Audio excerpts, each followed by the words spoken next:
আগামী জাতীয় সংসদ নির্বাচনে পিআর পদ্ধতি চালু, রাষ্ট্র কাঠামোর সংস্কার এবং খুনিদের বিচারের দাবিতে আজ শুক্রবার বিকেলে শক্তিশালী গণমিছিল করেছে ইসলামী আন্দোলন বাংলাদেশ কেরানীগঞ্জ মডেল থানা শাখা।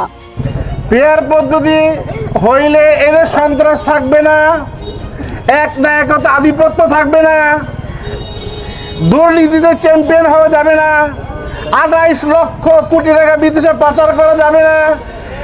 এটা যেন সবাই বুঝে, একটা দল এ ব্যাপারে বুঝে না।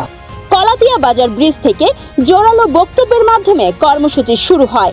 পরে বিশাল মিছিল ফতেনগর পর্যন্ত অগ্রসর হয়ে পুরো এলাকা জুড়ে উত্তেজনা সৃষ্টি করে। গণমিছিলে বক্তারা বলেন, দেশে গণতন্ত্রের নামে প্রহসন চলছে, জনগণের ভোটাধিকার কেড়ে নেওয়া হয়েছে। এই পরিস্থিতিতে পিআর পদ্ধতি চালু করা এখন আর বিলম্ব করার মতো নয়। রাষ্ট্র কাঠামোর সংস্কার ছাড়া জাতির মুক্তি নেই, আর খুনিদের বিচারের মাধ্যমে বিচারহীনতার সংস্কৃতি ভাঙতেই হবে।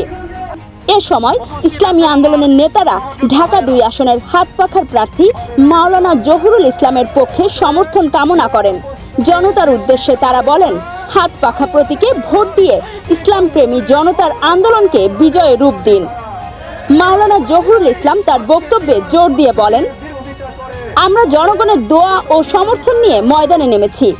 আল্লাহর সাহায্যে হাতপাখা বিজয়ী হলে এদেশের মানুষ প্রকৃত পরিবর্তন দেখতে পাবে। যারা জনগণের ভোটাধিকার হরণ করেছে তাদেরকে আর ক্ষমতায় বসতে দেওয়া হবে না।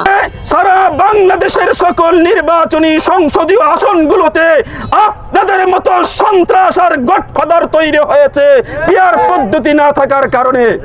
আজকে আমাদের সুস্পষ্ট দাবি, 5 লক্ষ অধ্যুষিত এলাকার জনগণ, যেখানে 1,20,000 মানুষ ভোট দিলে একজন মানুষ নির্বাচিত হয়ে যায়, অথচ 3,80,000 মানুষ যেই প্রার্থীকে প্রত্যাখ্যান করেছে, সেই প্রার্থী সেই এলাকার নাকি গণমানুষের নেতা, সেই এলাকার প্রতিনিধি হিসেবে 5 লক্ষ মানুষের প্রতিনিধি হিসেবে সেই সংসদে যায়, যার কারণে জনগণের কাছে তার কোনো দায়বদ্ধতা থাকে না।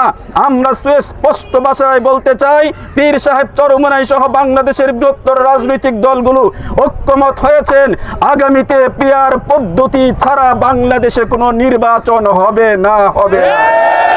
পিআর পদ্ধতির যেই দাবি হযরত পীর সাহেব চরমোনাই তুলেছেন, যেই পিআরের দাবি এখন শুধুমাত্র পীর সাহেব চরমোনাইয়ের দাবি না, এটা বাংলাদেশের গণমানুষের দাবিতে পরিণত হয়েছে।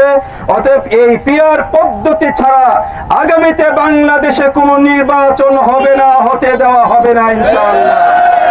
অতএব পিআর পদ্ধতির বিরোধিতা করে যারা, বাংলাদেশের রাজনৈতিক অঙ্গনে কোনো না কোনো অপরাধী তারা, সেই অপরাধীরাই আজকে পিআর পদ্ধতির বিরোধিতা করে।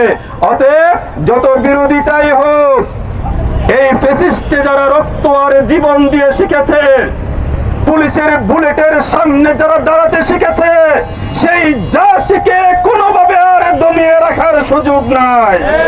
পিআর পদ্ধতির দাবি আদায় করেই আগামী জাতীয় নির্বাচন অনুষ্ঠিত হবে ইনশাআল্লাহ।